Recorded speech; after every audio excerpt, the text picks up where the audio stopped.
হুজুর যদি সুর করে বক্তব্য দেয়, বাবাজিরা, মায়েরা, বোনেরা, আমার বাবাজিরা, এই বাংলাদেশে একজনকে দেখছিলাম জোকারের মতো টুপি পরে বলছে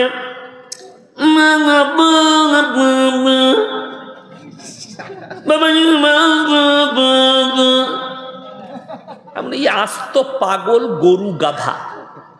আচ্ছা, আমাদের দেশে বড় বড় আকাবির, আমার আব্বা যদি আসেন তো আপনাদিকে বলবেন, বুজুর্গ আলেম ভাই, সবাই আমার সঙ্গে একবার সবাই বলুন তো লা ইলাহা ইল্লাল্লাহ, সবাই বলুন। কই কেউ লাম মেরে স্টেজে এলো না তো? এলো, কিন্তু বাংলাদেশের সিস্টেম আলাদা। হুজুর যদি বলেন লা ইলাহা ইল্লাল্লাহ, মাল একদম স্টেজের ওপরে। বাংলাদেশে একজনের দেখছি আন্ডার প্যান্ট বেরিয়ে গেছে হুজুরের ঘাড়ে। শালা এরকম জিকির আমাদের দেশে নাই, আছে কিন্তু বাংলাদেশে পাবেন। এত ডিজাইন কোন দেশে নাই যতটা বাংলাদেশে আছে, এত ডিজাইন। আবার এক হারামখোরকে দেখলাম,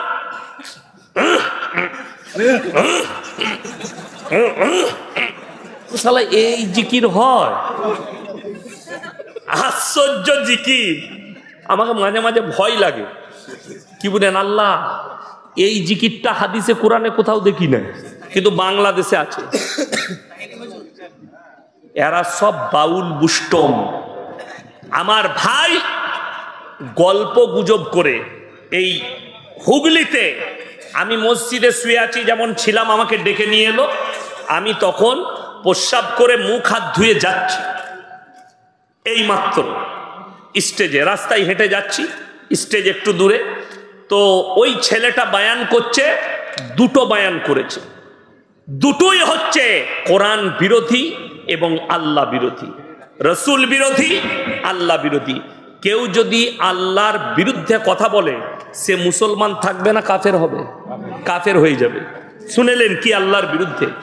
যে কথাটা আল্লাহ কোরআনে নিজের জন্য প্রযোজ্য করেছেন, কোন নবী পাইগাম্বারের জন্য করেননি, কথাটা বলে। আচ্ছা, এই লোক কোনদিন মুমিন হতে পারে? আল্লাহ তাআলা যেটা নিজের জন্য করেছে, কেউ যদি কারোর উপরে ফিট করে। কথাটা শুনেলেন কি বলছে?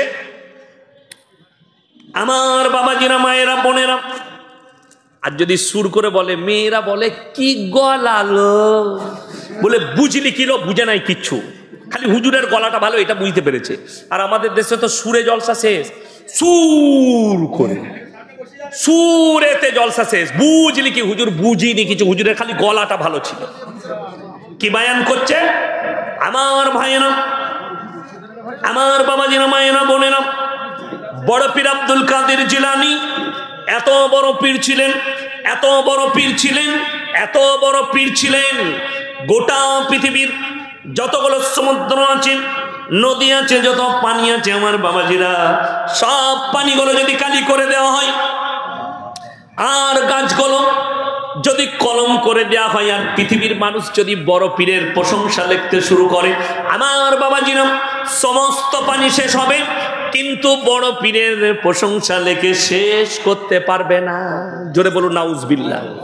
এটা কোরআন বিরোধী কিনা আমি প্রমাণ দিচ্ছি, আমাকে গাল দিবার আগে কোরআনটা শুনবেন। সূরা কাহাফ, কোন সূরা বললাম?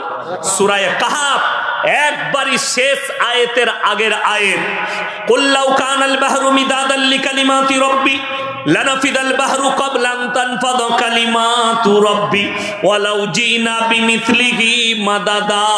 হে আমার বিশ্বনবী, পৃথিবীর মানুষকে বলে দাও, গোটা পৃথিবীর যতগুলো সমুদ্র আছে, সব পানিগুলো যদি কালি করে দিই, আর পৃথিবীর মানুষ যদি আল্লাহর প্রশংসা লিখতে শুরু করে, পানিগুলো সব শেষ হবে, আবার আমি অতটাই পানি দেবো, অতটাই কালি দেবো, সেই পানিগুলো শেষ হবে, কিন্তু কিয়ামত পর্যন্ত আমার আল্লাহর প্রশংসা লেখে শেষ করতে পারবে না।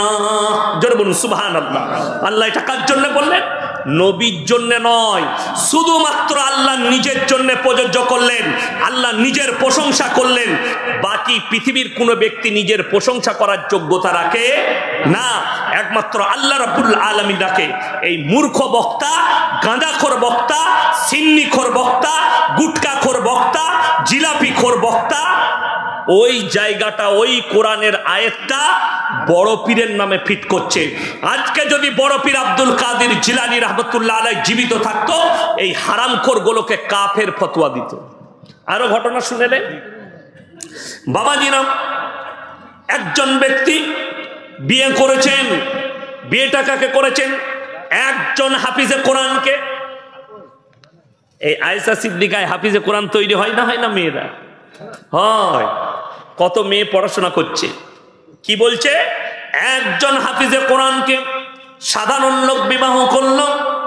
যখন বাসর রাতে গেছে, তখন তার স্ত্রী বললেন, তুমি আমাকে কেমন করে স্পর্শ করবে?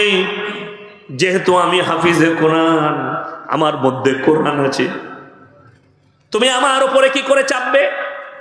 এখন মায়েরা শুনছে, নাহলেও হারামখোরকে আমি উত্তর দিতাম একটা কথাটা বলে। আমাদের মধ্যে ইলিম আছে না নাই? কথা বলে না? আমিও হাফিজে কোরআন, আমার বিবি কিন্তু সাধারণ মেয়ে, হাফিজে কোরআন নয়, তো তাকে আমি বুকে চাপিয়ে আদর করতে পাবো না? তাহলে কি করে চাপবে? সে হাফিজুল লয় তো। ই হারামখোর বলছে হাফিজে কোরআন নয় বলে, বউ বলছে তুমি আমার উপরে চাপতে পাবে না। এই হারামখোর গুটকাখোর দিকে মারার লোক না। কি করতে হবে তাহলে? বললেন এই ব্যক্তি বড় পীরের কাছে গেলেন, আর বড় পীরকে বললেন, বাবা আমি তো হাফিজে কোরআন নই, আমার বউ হচ্ছে হাফিজে কোরআন, তাই আমি আমার বউয়ের ওপরে কি করে চাপবো? তাই আমি হাফিজে কোরআন কি করে হব? বড় পীর বললে, বাবা চিন্তা নেই, ফজরের নামাজটা তুমি আমার পেছনে পড়বে। সেই ব্যক্তি ফজরের নামাজ পড়েছে, বড় পীরের ডান দিকে বসেছিলেন, ডান দিকে বড় পীর নামাজ পড়িয়ে সালাম ফিরেছেন, আবার বাঁ দিকে ফিরেছেন। বলছে ডান দিকে যারা ছিল তারা সবাই হাফেজ হয়ে গেছে, ওই মাল কটাও হাফেজ হয়ে গেছে, যা বুঝে করকা। পেলি কোথায়? আমি বললাম ঘটনা পেলে কোথায়? হুজুর শুনেছি। বলে ভাই তুই শোনা মৌলবি, পড়া মৌলবি লস। কিতাব পড়া মৌলবি হলে এই ধরনের গুটকা করেই। একটা চাল আদায়কারী আছে আপনাদের মুর্শিদাবাদে, তার নামটা কি? চুচকোপাড়া তাহের না কি নাম? চাল আদায় করতো, দিয়ে এখন বক্তা হয়েছে। তাহের রিজবি বলে না, গুনাহ হবে। এই যতগুলো আছে না জিলাপি খোর, এই ঘটনাগুলো বলছে ও মুসলিমরা হাসছে আমাদের ওপরেই, টোল করছে। যে আশ্চর্যের বিষয়, একটা বাচ্চা 1 বছর লাগে, 6 মাস লাগে কোরআনে হাফেজ হতে। ভেবে দেখুন। আচ্ছা বলুন, রসুলের মর্যাদা বেশি না এর বড় পীরের মর্যাদা বেশি? তাড়াতাড়ি বলুন। রসুলের মর্যাদা বেশি। গোটা পৃথিবীর মৌলবিকে আমি চ্যালেঞ্জ দিলাম, ভারতবর্ষের আলেম দিকে, এই গুটকাখোরের মৌলবি হোক, আহলে হাদিস হোক, আর দেওবন্দি মৌলবি হোক, আর ফুরফুরার মৌলবি হোক, একটা যদি আমাকে হাদিস বার করে দেখাতে পারে, একটা যায়িফ হাদিস দেখাতে পারে যে রসুলের পেছনে অমুক সাহাবীরা নামাজ পড়েছেন, সালাম ফিরা মাত্র তারা হাফেজ হয়ে গেছে, একটাও নাই। অথচ এই গুটকাখোরকে বুঝাবে কে? গল্প দিয়ে ভরে দিয়েছে এটা বড় পীরের নামে তহমত, মিথ্যা বানানো গল্প। আর ইসলাম টিকে আছে সত্যর ওপরে, ঠিক কিনা কথা বলে? শুধু এই গল্প নয় বাবাজিরাম, বড় পীর আব্দুল কাদের জিলানী খানা খেতে বসেছেন, দেশি মুরগি দিয়ে ভাত খাচ্ছেন। বাবাজিরা আজকে আমাদেরকে কি দিয়ে ভাত দিল? দেশি মুরগি। বড় পীর খাচ্ছেন, হাড্ডিগুলো একদিকে রাখছেন। তেনার মুরিদ বললে, বাবা আপনি যে হাড্ডিগুলো খেয়ে রাখছেন এটা কিসের জন্য? বড় পীর বললে, বাবা চিন্তা করো না, আমি যে হাড্ডিগুলো খাচ্ছি, এই মুরগির মাংসের হাড্ডিগুলো রাখছি, আমি বড় পীর খাবার পরে এই মুরগিটাকে পুনরায় আবার জীবিত করার ক্ষমতা আমি বড় পীর রাখি। জোরে বলুন নাউজুবিল্লাহ। এই বক্তব্য চলছে, আর হাসছে অমুসলিম ভাইরা, টোল করছে যে ইসলামটা গল্পে ভরা, অথচ এটা ইসলামই নয়। রাসূল আকরাম সাল্লাল্লাহু আলাইহি ওয়াসাল্লামের জীবনে এরকম ঘটনা ঘটেনি যে নবীজি দুম্বা মাংস খেয়েছেন, দুম্বা জীবিত হয়ে গেছে। নবীজি বকরি খেয়েছেন, বকরি জিন্দা করে দিয়েছেন, একটাও দলিল নেই হাদিসে, অথচ হারামখোর বড় পীরের নামে তহমত লাগাচ্ছে। আমি চ্যালেঞ্জ ছুড়ে বললাম, পৃথিবীর যতগুলো গুটকা করার জিলাপি হুজুর আছে, একটা যদি খাজা বাবার প্রমাণ নিয়ে আসতে পারে যে খাজা মঈনুদ্দিন চিশতি বলেছেন আমি মরে যাওয়ার পরে ভারতের মানুষরা শোনো, আমার কবরে সিজদা দেবে, আমার কবরে চাদর চড়াবে, আমার কবরে চিন্নি দিবে, আমার কবরে মুরগি নিয়ে এসে মান্নত করবে, একটা যদি লেখা খাজা বাবার দেখাতে পারে, আমি জীবনে আর সমাজের বুকে মুখ দেখাবো না, বক্তব্য দেবো না, আমি মাদ্রাসায় ক্লাস করবো। এটা আমার চ্যালেঞ্জ। কিন্তু আমি বলে যাচ্ছি, বেলডাঙ্গার মানুষ, নিজেরা শিরক থেকে বাঁচুন। সকলে জোরে বলুন ইনশাআল্লাহ। নিজেরা শিরক থেকে বাঁচুন। আমার ভাই কি প্রশ্ন আছে? ভণ্ড পীর সাদিকুর রহমান বলেছে মিজানুর রহমান আজহারীর যে গলা কেটে আনতে পারবে তাকে 10 লক্ষ টাকা পুরস্কার দেওয়া হবে। এই বিষয়ে আপনার কিছু বলুন। তার সাহস থাকলে কাটবে। এরা তো আমাকেও খুঁজছে মারার লেগে, আমি কি করব? পেলে মারবে আর না হলে মার খাবে। আজহারী বলেছে যে স্বাধীনতার পর থেকে আমরা কিছু পাইনি, একদল খেয়েছে আর একদল খাওয়ার জন্য রেডি হচ্ছে। উত্তাল বাংলাদেশ এই নিয়ে কিছু বলেন। যা বলেছে ঠিক বলেছে, শুনেলেন। 1 টাকা যদি কেউ রাজত্বের পয়সা অন্যায়ভাবে কওমের পয়সা খায়, আল্লাহর কাছে হিসেব লাগবে। আমাদের দেশের লোক মনে করে নেতা হওয়া খুব সহজ, আমি জিতে গেলাম, আমি নেতা হয়ে গেছি, আমি আমার মন মর্জি মতো চালাবো। শুনেলেন, বেশিরভাগ নেতা এই যুগে জাহান্নামে যাবে খালি অন্যায়ভাবে মালকে আত্মসাৎ করার কারণে। এটা মাথায় রাখবে। আজকে কষ্টটা বলে দিই, বেলডাঙ্গা বাজারে একটা ছেলে পকেট থেকে 10 টাকা চুরি করেছে, তাকে গাছে বেঁধে পিটালো। বলে কেন? বলে এই বাচ্চাটা চুরি করেছে। তাকে বেঁধে হাঁটেতে পিটাচ্ছে, এই বাচ্চাটা চুরি করেছে, চোর। অথচ যারা কমের লাখ লাখ টাকা মেরে নিচ্ছে তাদেরকে স্টেজে নিয়ে এসে আপনি গলায় মালা পরিয়ে বলছেন এটা সমাজসেবী। আমি বললি খারাপ মলবি, বড় কষ্ট লাগে। সব থেকে দুঃখ, এই মুর্শিদাবাদ মালদা জেলায় দিনাজপুরে স্টেজে আলেমরা বক্তব্য দিচ্ছে, নেতাদিকে ডেকে নিয়ে এসে বক্তাকে বলছে আপনি চুপ করুন, উনি দুটো কথা বলবে। এটা কিয়ামতের আলামত। রাসূলের হাদিসে আছে, যখন আলেমদিকে বেজ্জতি করা হবে তখন জেনে রেখে দিবে ইলমের থেকে আগে বড় বড় আলেমদিকে আল্লাহ তুলে দিবেন। মূর্খরা দেশ চালাবে আর শিক্ষিতরা বসে থাকবে। আলেমদিকে স্টেজে বেজ্জতি করানো হবে। একটা আলেম বক্তব্য দিচ্ছে, একটা বক্তা বক্তব্য দিচ্ছে একটা ইসলামিক স্টেজে, আর একটা নেতাকে নিয়ে এসে মদ খায় না, গাঁজা খায় না, জিনা করে, আল্লাহ ছাড়া কেউ জানে না, নিয়ে এসে বলছে ইয়াসিন সাহেব আপনি 10 মিনিট দাঁড়িয়ে যান, ও হারাম করে বক্তব্য দিবে। আমি তো নিয়ত করেছি যেদিন আমার সাথে ঘটবে আমাকে তো লাস্টেই চাপায়, সেই দিনে স্টেজ থেকে নেমে গাড়িটা চেপে ঘর চলে যাবো। কারণ বাপের হিম্মত হবে না, আমার গাড়ি যদি ভেঙে আগুন লাগিয়ে দেয় তাও আর জলসাই চাপবো না, আমাকে মার্ডার করে দিলেও চাপবো না। বড় কষ্ট লাগে। আপনি চলুন আমাদের বর্ধমান জেলায়, স্টেজ তো দূরের কথা, জলসার পোস্টারে একটা নেতার নাম দেখতে পাবেন, খালি আমি মুর্শিদাবাদে দেখতে পাই। ওদের নাম কেন দিবেন? এই মাদ্রাসা শুধু একটা নেতার জন্য চলছে? এই দিন, এই মসজিদ আল্লাহর ঘর, কারোর পয়সার উপরে নির্ভর করে চলে না, আল্লাহ দ্বারা চলে। আল্লাহ যা দিলকে দিবে সে মসজিদে মাদ্রাসায় পয়সা দিবে, ঠিক কিনা? আল্লাহ দিন আল্লাহ চালাচ্ছে।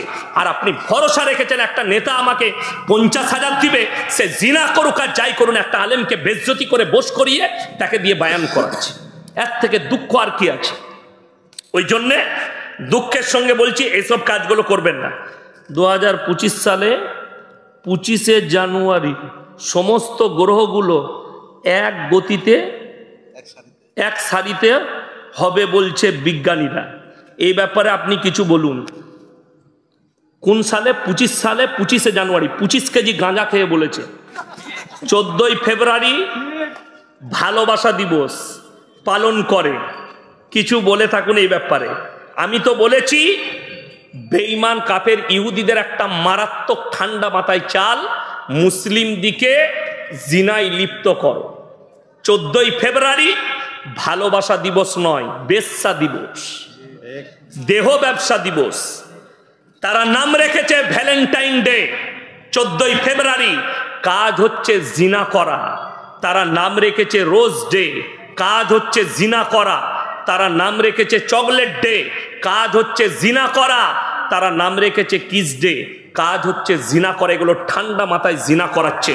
আর রসুল আকরাম সাল্লাল্লাহু আলাইহি সাল্লাম কিয়ামতের আলামত গুলোর মধ্যে মারাত্মক আলামত, যখন রাস্তাঘাটে কুকুরের মতো জিনা হবে, জানবে যে কিয়ামতের আলামত এসে গেছে, কিয়ামত কাছে চলে এসছে।